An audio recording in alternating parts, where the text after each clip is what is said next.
मजाक नहीं कर रहा, सच में पहला ऐसा आईपीएल है जहां पंजाब किंग्स के भी इतने ज्यादा फैन ऑलरेडी एग्जिस्ट करते थे। पहली बार पता चल रहा है, क्योंकि शायद वो फैंस शुरू से थे पर पहले सीजन में बेचारे इतना खुल के बात ही नहीं कर पाते थे। पर इस बार सब खुल के बाहर निकलकर जश्न मना रहे हैं और बनता भी है भाई। पंजाब किंग्स को इस बार फाइनली वो टीम मिल गई है जिसमें जीतने का पोटेंशियल है और ये 2 मैचेस में ही समझ आ गया है।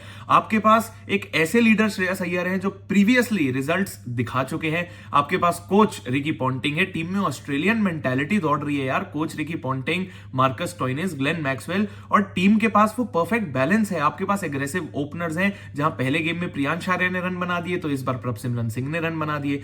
3 नंबर पे आपके पास श्रेयस अय्यर जो फ्रंट से तो लीड कर ही रहे हैं मगर एक डिपेंडेबल नंबर 3 के परफेक्ट बैटर भी हैं। बैटिंग आपके पास इतनी डीप है, बॉलिंग डिपार्टमेंट आपका पूरा कवर्ड है। 2 लेफ्ट आर्म फास्ट बॉलर्स हैं, अब लोकी फर्गसन है। बैटर्स भी बॉलिंग कर लेते हैं, बॉलर्स भी बैटिंग कर लेते हैं, क्योंकि टीम में भरे ही ऑलराउंडर्स हुए हैं। इस गेम में ना श्रेयस अय्यर कितने दिलेर और कितने इंटेलिजेंट कप्तान है उसके 2 एग्जांपल दूंगा। एक पंजाब के बॉलिंग करते हुए और एक पंजाब की बैटिंग के टाइम पे। अगर पहले बॉलिंग के टाइम पे बात करें तो श्रेयस अय्यर को एक बात पता थी कि अगर लखनऊ को कम से कम रन्स पे कंस्ट्रिक्ट करना है तो निकोलस पूरन को आउट करना सबसे जरूरी है। और पर्सनली मेरे ओपिनियन में तो पूरी की पूरी टीम ही सिर्फ निकोलस पूरन पे ही डिपेंडेंट है। तो श्रेयस अय्यर को एक बात पता थी कि निकोलस पूरन के अगेंस्ट एक डेफिनेटिव प्लान तो बनाना ही था, और जो भी उनका वो प्लान था उसमें यूजी चहल का इन्वॉल्व होना जरूरी था, क्योंकि यूजी चहल एक बहुत ही इंटेलिजेंट बॉलर है। भले ही लेग स्पिनर है पर उन्हें फर्क नहीं पड़ता, सामने राइटी है, लेफ्टी है, निकोलस पूरन है या क्रिस गेल है।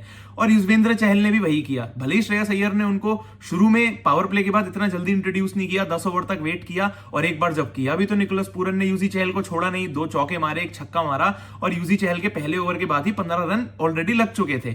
अब कोई भी और कप्तान होता ना तो वो यूजी चहल को वहां पर रोक देता। जो प्लान्स वो पहले जिस पे जा चुके थे कि यार अर्शदीप से भी करवा लेता हूं, मैं स्टोइनिस को भी करवा देता हूं, मैं मैक्सवेल से करवा लेता हूं। यूजुअली तो वो मैक्सवेल के पास ही जाते कि यार Nicholas Pooran lefty, Glenn Maxwell off spinner, तू कर। बट उन्होंने वो 15 रन कंसीड करने के बाद भी युजवेंद्र चहल को 1 ओवर और दिया, और युजवेंद्र चहल ने वहीं पर अपनी मास्टर क्लास का एग्जाम्पल दिया।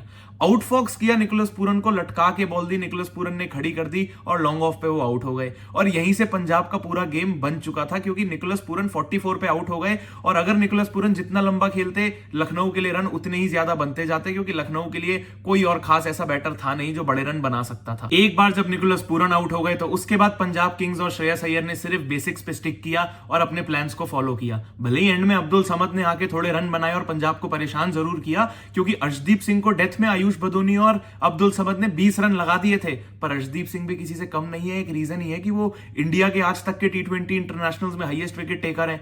अपने उसी डेथ के अगले ओवर में एक और कमबैक करी, सिर्फ 7 रन दिए और दोनों को आउट भी कर दिया। अर्शदीप सिंह की मेंटालिटी की बात भी वैसे कुछ और ही है, क्योंकि इस स्पेल के बाद जब इनिंग खत्म होने के बाद उनसे पूछा कि भाई 4 ओवर में सिर्फ 43 रन दिए आपने, 3 विकेट लिए, कैसा लग रहा है? तो अर्शदीप सिंह कहते हैं यार जब पिच इतना सीम कर रही है तो एक फास्ट बॉलर के लिए मतलब 3 विकेट इस पे लेना और 43 रन देना ऐसे कोई खास बात थोड़ी है। तो ऐसी ऐसी कुछ स्टेटमेंट्स होती है जो एक टीम का अंदर का माहौल बताती है कि वो कितने रन पे रोकना चाहती थी। और अर्शदीप सिंह इसके बाद भी थोड़े डिसअपॉइंटेड ही थे। तो ये आने वाले टाइम में पंजाब किंग्स के लिए एज अ होल बहुत बड़ा प्लस होने वाला है। वहीं दूसरी तरफ ये लखनऊ सुपर जायंट्स के लिए इतनी हवा क्यों चल रही थी कि ये टीम तो बहुत बैलेंस्ड है, टूर्नामेंट में बहुत आगे जाएगी, जबकि मैं शुरू से ही ये बात कर रहा था कि इस टीम में वो बैलेंस है ही नहीं। आपके पास ऋषभ पंत के अलावा कोई भी नोटेबल इंडियन प्लेयर स्क्वाड में है ही नहीं, और आप किसको डिपेंडेबल बोलोगे स्क्वाड में? मिचेल मार्श को।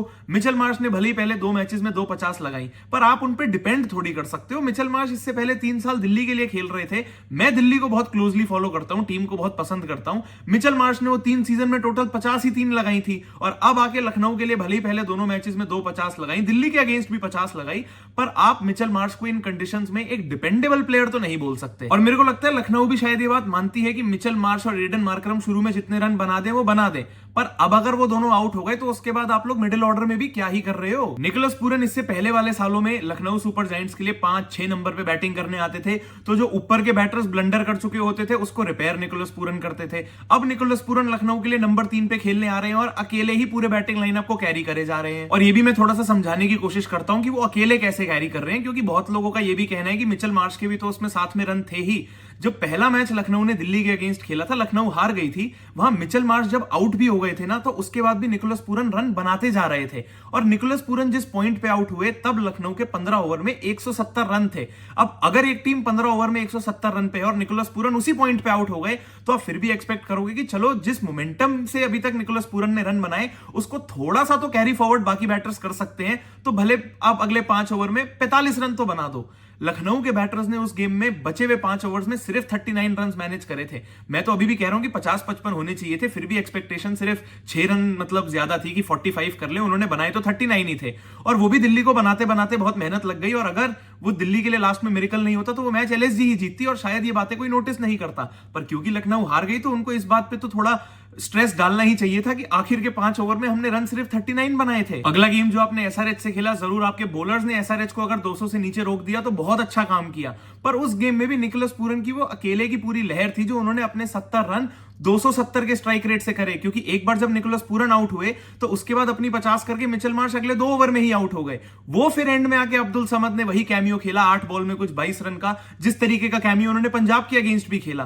पर प्रॉब्लम यही थी कि वो जो मिडिल ऑर्डर एक्सपोज होते हुए दिखाई दे रहा था उसके पूरे आसार थे कि अगर निकोलस पूरन की ये रन नहीं आएंगे तो ये लखनऊ की पूरी टीम के कोई भी रन नहीं आएंगे। और अब जो मैं लखनऊ की सिर्फ कोलैप्स होने की आशंकाओं की बात कर रहा था, जो साइंस उनके पहले 2 गेम्स में दिखाई दे रहे थे, जो ओवर डिपेंडेंस निकोलस पूरन पे दिखाई दे रही थी, वो पंजाब के अगेंस्ट अब इस गेम में पूरी तरह एक्सपोज हो ही गई। भले ही जो लखनऊ ने 170 रन बनाए उसको कोई कोलैप्स नहीं बोलेगा, पर क्योंकि निकोलस पूरन सिर्फ 44 रन पे आउट हो गए तो आपका 170 का टारगेट पंजाब के बैटर्स ने तो 22 बॉल पहले चेस करके दिखा दिया। विकेट भी उनकी 2 ही गिरी थी, तो अगर ये बची हुई 22 बॉलों में पंजाब को 55 रन भी चाहिए होते तो वो आराम से चेस कर ही लेते। तो इसका मतलब आपके रन कितने कम थे और लखनऊ के बैटर्स ने इस गेम में कितनी सारी फॉल्ट करी। अब ये जो भी दिक्कतें लखनऊ के साथ अभी चल रही हैं और आने वाले टाइम में और भी ज्यादा बढ़ने वाली हैं, इसके हल तो सिर्फ और सिर्फ ऋषभ पंत और उनके बैट से आने वाले रन ही हैं। क्योंकि आप नंबर 4 पे बैटिंग कर रहे हैं, आप इस टीम के कप्तान हैं, आप 27 करोड़ में इतना हेवीली प्राइस्ड हैं, तो उम्मीदें भी आपसे ही हैं। जो डिपेंडेंस इस टीम की निकोलस पूरन पे है वो तो ऋषभ पंत पे होनी चाहिए थी, और भले ही उनके जैसा ना खेले मगर मिचेल मार्श जैसा रोल निभाते हुए निकोलस पूरन के साथ खड़े होकर उनका साथ तो दें। क्योंकि अगर ऋषभ पंत कप्तान होने के साथ इस टीम के लिए रन बनाएंगे तो बाकी सारे यंगस्टर्स और बाकी टीम के प्लेयर्स के लिए एक एग्जांपल सेट करेंगे, उन्हें इंस्पायर करेंगे, और लखनऊ अच्छे गेम्स जीतना भी तभी शुरू कर पाएगी। और पर्सनली मैं नहीं समझ पा रहा ऋषभ पंत के साथ एक्चुअल प्रॉब्लम चल क्या रही है, क्योंकि जो एक मेजर डिफरेंस सामने सामने दिखाई दे रहा है वो बस यही है कि पहले जब ऋषभ पंत बैटिंग करने आते थे आईपीएल में, T20 क्रिकेट में या किसी भी फॉर्मेट में, तो अपनी पहली 1 या 2 बॉलों में ही एक बड़ी हिट लगाने जाते थे, सामने वाली टीम को, सामने वाले बॉलर को अंडर प्रेशर डालने जाते थे और यूजुअली सक्सेसफुल भी होते थे। नहीं भी होते थे और आउट हो जाते थे तब भी वो देखकर संतुष्टि होती थी कि चलो ऋषभ पंत एक अच्छे कॉन्फिडेंस के साथ खेलने आए थे, एक अच्छे फ्रेम ऑफ माइंड से बैटिंग करने आए थे। पर अब जब ऋषभ पंत को खेलते हुए देख रहे हैं, खासकर ये कल के पंजाब की गेम में, तो ग्लेन मैक्सवेल बॉलिंग कर रहे हैं और उनके बॉल डालने से पहले ही ऐसा लग रहा था कि ऋषभ पंत टांग निकाल के सिर्फ डिफेंस करने के लिए ऑलरेडी रेडी है। जिस बॉल पे वो down the leg side fine leg पे शॉट मारते हुए आउट हुए, यूजुअली उस बॉल को वो फाइन लेग के सर के ऊपर से मार देते, पर कल पता नहीं उसको ग्राउंडेड मारने गए थे या ज्यादा तेज मारने गए थे जो यूजी चहल के बिल्कुल हाथ में कैच दे बैठे।